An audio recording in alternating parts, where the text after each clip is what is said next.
Bugun men pensiya oladigan har bir inson uchun juda muhim bo'lgan masalani tushuntirib beraman. 1 iyulgacha pensionerlarga berilishi kerak bo'lgan summalar, yangi ro'yxat, kimlar bu pulni olishi mumkin? Kimlar kutmasligi kerak va eng muhimi, o'z pulingiz qolib ketmasligi uchun nima qilish kerak? Bu ma'lumot faqat bir odamga emas, oilasida pensioneri bor har bir xonadonga tegishli.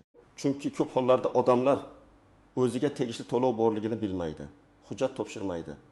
Muddati o'tib ketadi yoki noto'g'ri ma'lumot sabab pulni vaqtida ola olmaydi. Shuning uchun videoni oxirigacha ko'ring. Men hammasini oddiy tilda misollar bilan tushuntiraman. Hozirning o'zida kanalga obuna bo'lib qo'ying, videoga like bosing. Chunki bunday ma'lumotlar kechikib eshitilsa, odam pulidan ayrilib qolishi mumkin. Avval qanday edi? Ko'pchilik pensionerlar faqat har oy keladigan pensiyasini bilardi.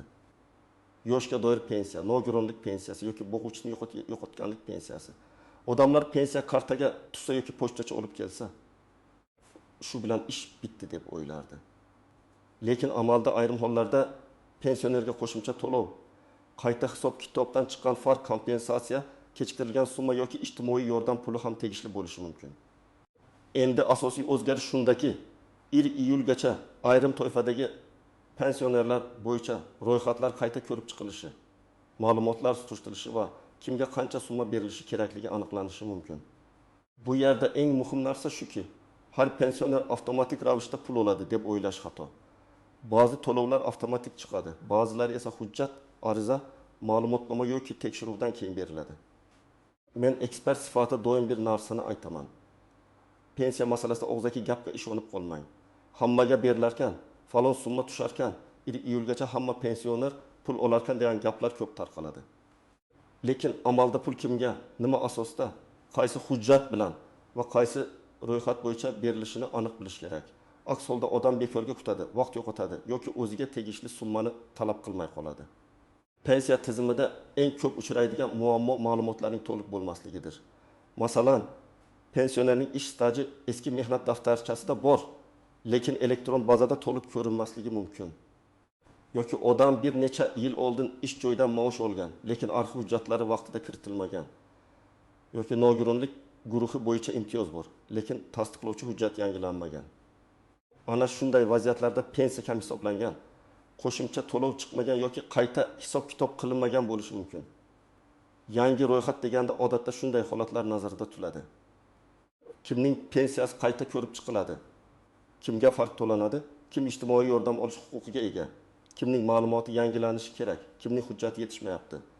Bu ro'yxat mahalla, pensiya bo'limi. Ijtimoiy himoya organlari yoki boshqa mas'ul tashkilotlar tomonidan shakllantirilishi mumkin. 1 iyulgacha degan muddat ham bejiz emas. Chunki yilning birinchi yarmida ko'p hollarda budjet, ijtimoiy to'lovlar, kompensatsiya va ro'yxatlar bo'yicha aniqlashtirish ishlari yakunlanadi. Agar pensioner o'zini tekshirilmasa, hujjatini topshirmasa yoki murojaat qilmasa, ba'zi masalalar keyingi oyga, hatto keyingi davrga surilib ketishi mumkin. Shuning uchun men bu mavzuni shoshilinch va muhim deb aytyapman. Birinchi navbatda pensiyasi juda kam chiqayotgan pensiyalar e'tibor berish kerak. Masalan, odam 30 yil ishlagan, lekin pensiyasi atigi minimal darajaga yaqin. Bunday holatda savol tug'iladi. Hamma ish staji hisoblanganmi? Maosh davrlari to'g'ri olinganmi? Arxiv ma'lumotlari bormi? Qayta hisob-kitob qilish mumkinmi?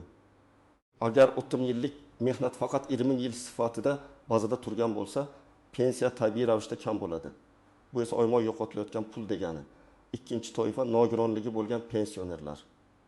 Ular uchun ayrim qo'shimcha to'lovlar, parvarish bilan bog'liq yordamlar, imtiyozlar yoki alohida ijtimoiy qo'llab-quvvatlash choralari bo'lishi mumkin. Lekin hujjat muddati tugagan, komissiya xulosasi yangilanmagan yoki ma'lumot bazaga kiritilmagan bo'lsa, to'lov to'xtab qolishi yoki umuman chiqmasligi mumkin. Shuning uchun nogironlik hujjatlarini alohida tekshirish kerak. 3-toifa yolg'iz yashaydigan keksalar. Agar pensioner yolg'iz yashasa, yaqin qarindoshi bo'lmasa, daromadi faqat pensiyadan iborat bo'lsa, ayrim ijtimoiy yordam dasturlariga tushishi mumkin. Masalan, kommunal to'lovlarda yordam, bir martalik moddiy yordam, oziq-ovqat yoki dori-darmon bilan qo'llab-quvvatlash kabi masalalar mahalla orqali ko'rib chiqilishi mumkin. Lekin buning uchun mahalla sizning real holatingizni bilish kerak. Ko'pchilik uyida qiynalib o'tiradi. lekin hech qayerga murojaat qilmaydi. 4-toifa boquvchisini yo'qotganlik pensiyasini olayotganlar. Bu yerda ham yosh, o'qish holati, oilaviy tarkib, nogironlik, daromad va boshqa omillar muhim. Masalan, bola kunduzgi ta'limda o'qiyotgan bo'lsa, ma'lum yoshgacha pensiya davom etishi mumkin. Lekin o'qish joyida ma'lumotnoma vaqtida topshirilmasa, to'lov to'xtab qoladi. Keyin odam nega pul tushmadi deb hayron bo'ladi.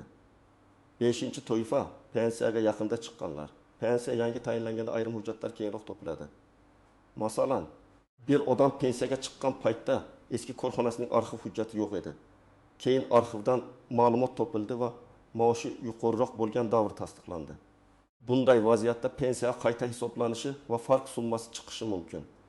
Lekin odam o'zi ariza bermasa, bu jarayon cho'zilishi mumkin. Birinchi misol. Farida opa 68 yoshda 32 yil maktabda ishlagan. Pensiyasi 20.200.000 ming so'm atrofida chiqadi. U hamma shunaqa oladi deb yuradi. Lekin qizi pensiya bo'limiga borib tekshirtirsa, Farida opaning 1992 yildan 1997 yilgacha bo'lgan ish staji bazada ko'rinmayotgani aniqlanadi. Arxivdan ma'lumotnoma olinadi. Natijada pensiya qayta hisoblanadi. Agar farq oyiga 120 ming so'm bo'lsa, bu bir yilda 1.1 ming so'm degani. Agar oldingi davr uchun ham qayta hisob-kitob qilinsa, qo'shimcha summa yanada ko'proq bo'lishi mumkin. Ikkinchi misol. Ahmad aka 72 yoshda nogironlik guruhi bor. Pensiyasini olayotgan, lekin nogironlik bilan bog'liq ayrim imtiyozlari hisobga olinmagan. Sababi tibbiy ijtimoiy ekspertiza hujjati yangilangan, lekin ma'lumot tegishli bazaga o'z vaqtida tushmagan. Ahmad aka buni bilmaydi. Faqat poliklinikaga borganda siz hujjatni pensiya bo'limiga ham ko'rsating deyshadi. U murojaat qilgandan keyin to'lovlar tekshiriladi. Mana shunday holatda kechikkan pul ham chiqishi mumkin. Lekin buning uchun rasmiy murojaat kerak. Uchinchi misol. Zaynab aya yolg'iz yashaydi. Pensiyasi 900 ming so'mga yaqin. Doriga oyiga 300 ming so'm ketadi. Kommunal to'lovlar bor. Oziq-ovqat narxi oshgan. U mahallaga murojaat qilmagan, chunki uyat bo'ladi deb o'ylagan. Lekin ijtimoiy daftar yoki moddiy yordam ro'yxatlariga kiritilishi uchun mahalla uning ahvolini bilishi shart.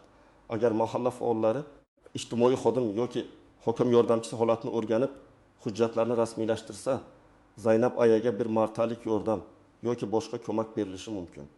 Bu yerda gap sadaqa haqida emas, qonuniy ijtimoiy yordam haqida ketmoqda. 4-misol. Rustam aka pensiyaga chiqqanida eski zavod yopilib ketgan edi. Mehnat daftarchasida yozuv bor, lekin maosh to'g'risidagi hujjat topilmagan. Pensiya eng past ko'rsatkichlar bo'yicha hisoblangan.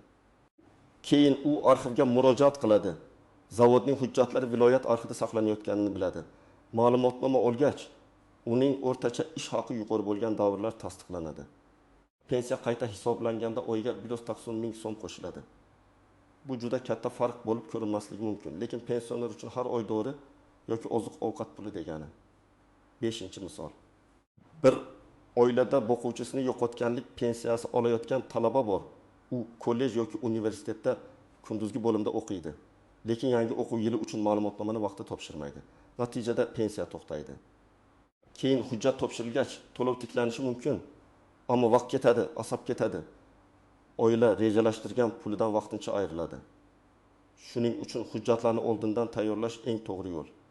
Agar sizning pensiyangiz har oy o'z vaqtida tushayotgan bo'lsa, pensiya miqdori oxirgi qayta hisoblashlardan keyin to'g'ri oshgan bo'lsa, ish stajingiz to'liq tasdiqlangan bo'lsa, nogironlik yoki boshqa imtiyoz bo'yicha hujjatlaringiz yangilangan bo'lsa, unda vahimaga tushish shart emas. Lekin baribir tekshirtirish zarar qilmaydi. Chunki pensiya hisob kitobida mayda ko'ringan bitta yil ham, bitta ma'lumotnoma ham kelajakda pulga ta'sir qilishi mumkin. Agar siz men hamma hujjatni topshirganman desangiz ham, men maslahat beraman. Bir marta pensiya bo'limidan yoki Maypontegov, uz kabi elektron xizmatlardan ma'lumotlaringizni ko'rib chiqing. Ism, familiya, tug'ilgan sana, pasport yoki ID karta ma'lumotlari, bank kartasi, yashash manzili, telefon raqami, pensiya turi. Staj va to'lov holati to'g'ri ekaniga ishonch hosil qiling. Chunki pul ko'pincha katta xato sabab emas, oddiy texnik nomuvofiqlik sabab kechikadi. Eng katta tuzoq, hamma pensionerga bir xil summa beriladi degan gap. Men buni aniq aytaman. Ijtimoiy to'lovlarda hamma uchun bitta qoida bo'lavermaydi. Kimdir qayta hisob-kitobdan farq oladi. kimdir moddiy yordam oladi, kimdir umuman qo'shimcha pul olmaydi. Chunki uning huquqiy asosi yo'q. Shuning uchun siz avvalo o'zingiz qaysi toifaga kirishingizni bilishingiz kerak. Ikkinchi tuzoq, notanish odamlar orqali hujjat topshirish. Ba'zan men pensiyangizni oshirib beraman, ro'yxatga kiritib qo'yaman. 1 iyulgacha pul chiqarib beraman deb pul so'raydiganlar uchraydi. Hech qachon bunday odamlarga pasportingizni, bank kartangizni, SMS kodni yoki PIN kodni bermang. Pensiya va ijtimoiy yordam masalalari rasmiy idoralar orqali hal qilinadi. Agar kimdir sizdan oldindan to'lov talab qilsa, bu juda xavfli belgi. 3-tuzoq, hujjat nusxasini noto'g'ri topshirish.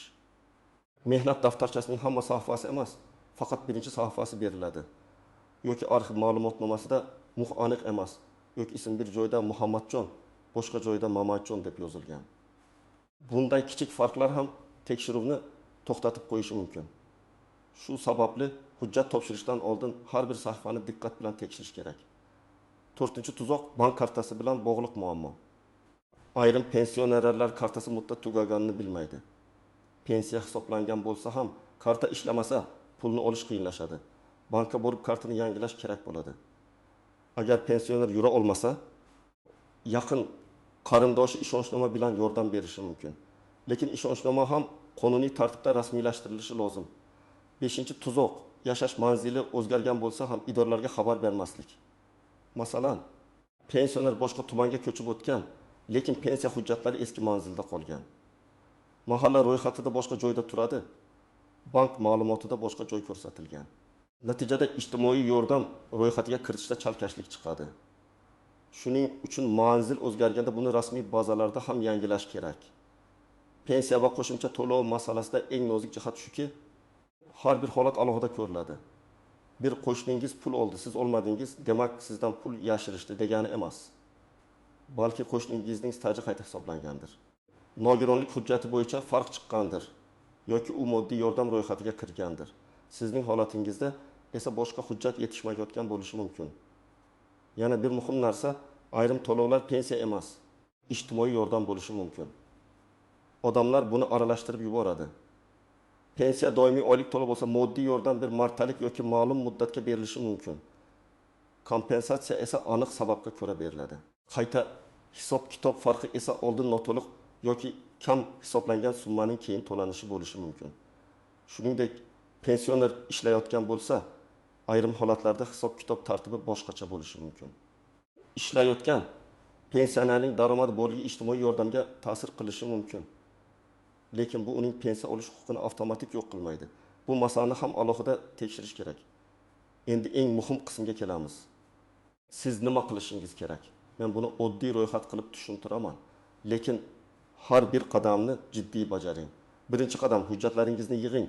Sizga ID karta yoki pasport, pensiya guvohnomasi bo'lsa, u mehnat daftarchasi, arxiv ma'lumotnomalari, nogironlik hujjatlari, bank kartasi rekvizitlari, yashash manzili bo'yicha ma'lumot, oila tarkibi haqidagi ma'lumot, agar kerak bo'lsa tibbiy hujjatlar kerak bo'lishi mumkin.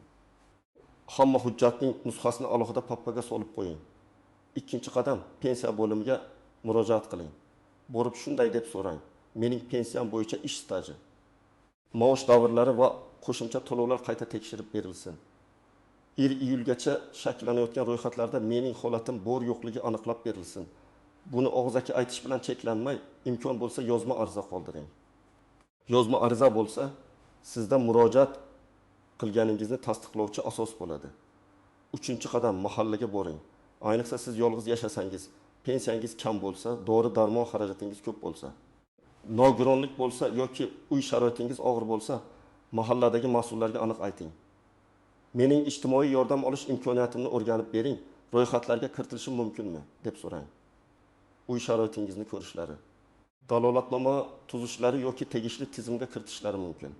4-qadam, arxiv hujjatlarini tekshiring. Agar eski ish joyingiz yopilgan bo'lsa, korxona nomi o'zgargan bo'lsa yoki mehnat daftarchasida yozuvlar noaniq bo'lsa, viloyat yoki tuman arxiviga murojaat qiling. Ishga kirgan va chiqqan sanalar, lavozim, ish haqi bo'yicha ma'lumotnoma so'rang. Bu hujjatlar pensiya miqdoriga juda kuchli ta'sir qilishi mumkin. 5-qadam, elektron xizmatlardan foydalaning. Agar o'zingiz foydalana olmasangiz, farzandingiz yoki ishonchli yaqiningiz yordam bersin. Lekin SMS kod va shaxsiy ma'lumotlarni begonaga bermang. Elektron tizim orqali ayrim ma'lumotlarni tekshirish, ariza yuborish yoki navbat olish mumkin. Bu vaqtni tejaydi. 6-qadam, javobni kutib o'tirmang, nazorat qiling. Ariza berganingizdan keyin bo'ldi, endi o'zlari qiladi deb bir oy jim yurmaslik kerak. Murojaat raqamini yozib oling, qachon topshirganingizni belgilang, mas'ul xodimdan taxminiy muddatni so'rang. Agar javob kechiksa, qayta murojaat qiling. Zarur bo'lsa yuqori tashkilotga yozma shikoyat yuborish mumkin. Arizani juda murakkab yozish shart emas. Men odatda shunday mazmunda yozishni maslahat beraman. Mening pensiya ishim bo'yicha ish stajim, ish haqi davrlarim, imtiyozlarim va qo'shimcha to'lovlarga bo'lgan huquqim qayta ko'rib chiqilishini so'rayman. Agar menga 1-iyulgacha berilishi lozim bo'lgan summa, qayta hisob-kitob farqi yoki ijtimoiy to'lov mavjud bo'lsa, uni qonuniy tartibda hisoblab berishingizni so'rayman. Javobni yozma shaklida taqdim etishingizni so'rayman. Arizada ism, familiya, tug'ilgan sana, pasport yoki ID ma'lumotlari, telefon raqami, yashash manzili. Pensiya turi va ilova qilinayotgan hujjatlar ro'yxati bo'lishi kerak. Hujjat topshirganda qabul qilinganligi haqida belgi yoki ro'yxat raqamini oling. Bu keyin sizning eng asosiy dalilingiz bo'ladi. Ko'p keksalar sog'lig'i sabab idoraga bora olmaydi. Bunday holatda farzandi, turmush o'rtog'i yoki yaqin qarindoshi yordam berishi mumkin. Lekin ayrim harakatlar uchun ishonchnoma talab qilinadi. Masalan, pul olish, bank operatsiyasi qilish yoki rasmiy vakil sifatida hujjat topshirish uchun notarial ishonchnoma kerak bo'lishi mumkin. Agar pensioner yotib qolgan bo'lsa, notariusni uyga chaqirish tartibi ham bor. Buni mahalla yoki notarial idoradan so'rab aniqlashtirish mumkin. Shuningdek, ijtimoiy xodim xizmatidan foydalanish imkoniyati ham bor. Yolg'iz keksalar, nogironligi bo'lgan shaxslar yoki parvarishga muhtoj pensionerlar bo'yicha mahalla va ijtimoiy xizmat organlariga murojaat qilish kerak. Bu faqat pul masalasi emas, kundalik yordam, tibbiy ko'mak, dori-darmon. Hujjat yuritish bo'yicha ham foydali bo'lishi mumkin. Agar sizda ish staji ko'p bo'lsa, yu pensiya juda kam bo'lsa, bu tekshirishga sabab. Agar mehnat daftarchangizda eski, noaniq yoki mursiz yozuvlar bo'lsa, bu ham sabab. Agar pensiyaga chiqqandan keyin yangi arxiv hujjatlari topilgan bo'lsa, qayta hisoblash mumkin. Agar nogironlik guruhiy urush yoki mehnat faxriysi maqomi alohida imtiyozli ish sharoiti bo'lsa, buni albatta tekshirtiring. Agar pensiya birdan kamaygan yoki to'xtagan bo'lsa, darhol sababini yozma ravishda so'rang. Agar sizning bank kartangizga pensiya tushmagan bo'lsa, birinchi navbatda bankdan hisob holatini tekshiring. Keyin pensiya bo'limidan to'lov yuborilmaganini so'rang.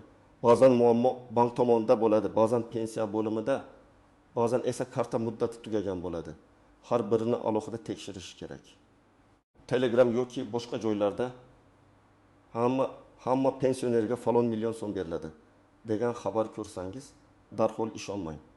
Pensiya jamg'armas, ijtimoiy himoya organlari, hukumat qarorlari, mahalla yoki rasmiy saytlar orqali ma'lumot oling. Agar xabarda kartangiz raqamini yuboring, SMS kodni ayting, ro'yxatga kiritish uchun pul to'lang deyilsa, bu firibgarlik bo'lishi ehtimoli juda yuqori. Men yana bir bor ogohlantiraman. Pensiya kartangizdagi pul sizning mehnatingiz, huquqingiz va hayotingiz uchun kerak bo'lgan mablag'. Uni hech kimga ishonib topshirmang. Hatto tanish odam ham men yordam beraman desa. Rasmiy tartibdan chiqib ketmang. Iyulgacha eng muhim ish o'z holatingizni aniqlashtirib olish. Siz ro'yxatda bormisiz yoki yo'qmi? Qo'shimcha summa chiqadimi yoki yo'qmi? Pensiyangiz to'g'ri hisoblanganmi yoki yo'qmi? Ijtimoiy yordam olish huquqingiz bormi yoki yo'qmi? Bularning hammasi faqat taxmin bilan emas, hujjat bilan aniqlanadi. Agar siz bugun harakat qilsangiz, kamida 3 ta natijaga erishasiz. Birinchidan, pensiyangiz to'g'ri yoki noto'g'ri hisoblanganini bilasiz. Ikkinchidan, agar pul chiqsa, uni talab qilish uchun asos yaratgan bo'lasiz. Uchinchidan, kelajakdagi to'lovlar kechikmasligi uchun ma'lumotlaringizni tartibga keltirasiz. Bu juda muhim, chunki pensiya masalasida bir marta tartibga solingan hujjat keyingi yillarda ham foyda beradi. Men bu yerda pensionerlarning farzandlariga ham alohida murojaat qilaman. Ota-onangiz kerak emas, borib nima qilaman? Hammasi joyida deyishi mumkin. Lekin siz bir marta vaqt ajrating, ularning hujjatlarini ko'rib chiqing. Pensiya miqdorini tekshiring, mahalla va pensiya bo'limiga birga boring. Ba'zan keksa odam idorada savol berishga uyaladi. kerakli gapni ayta olmaydi yoki xodimning javobini to'liq tushunmaydi. Siz yordam bersangiz, ularning qonuniy puli va huquqi himoya qilinadi. Bir oilada pensionerga oyiga qo'shimcha 100 ming so'm chiqishi kichikdek tuyulishi mumkin. Lekin bu yiliga 1 million 200 ming so'm. Agar 200 ming so'm bo'lsa, yiliga 2 million 400 ming so'm. Bu pul dori-darmon, tekshiruv, oziq-ovqat yoki kommunal to'lovlarga yetadi. Shuning uchun baribir o'z pul deb qarash noto'g'ri. Xulosa qilib aytaman. 1 yilgacha pensionerlar bo'yicha berilishi kerak bo'lgan summalar masalasida eng katta xato bekor kutib o'tirishdir. Kimga pul chiqadi, kimga chiqmaydi, kimning pensiyasi qayta hisoblanadi, kim ijtimoiy yordam ro'yxatiga kiradi. Bularning barchasi hujjat va tekshiruv orqali aniqlanadi. Siz pasport yoki ID karta, pensiya hujjatlari, mehnat daftarchasi, arxiv ma'lumotlari, nogironlik yoki boshqa imtiyoz hujjatlarini tayyorlab, pensiya bo'limi va mahalla orqali o'z holatingizni aniqlashtiring. Men sizga maslahat beraman. Bugunoq oilangizdagi pensionerlarning hujjatlarini ko'rib chiqing. Agar biror narsa tushunarsiz bo'lsa, rasmiy idoraga yozma murojaat qiling. Og'zaki gapga, internetdagi shov-shuvli xabarlarga va pul so'raydigan vositachilarga ishonmang. Agar bu ma'lumot siz uchun foydali bo'lgan bo'lsa, videoga like bosing, kanalga obuna bo'ling va izohlarda yozing. Sizning hududingizda pensionerlarga qo'shimcha to'lov, qayta hisob-kitob yoki ro'yxat bo'yicha qanday xabarlar aytilyapti? Izohlardagi savollarni ko'rib, keyingi videolarda eng muhimlarini alohida tushuntirib beraman.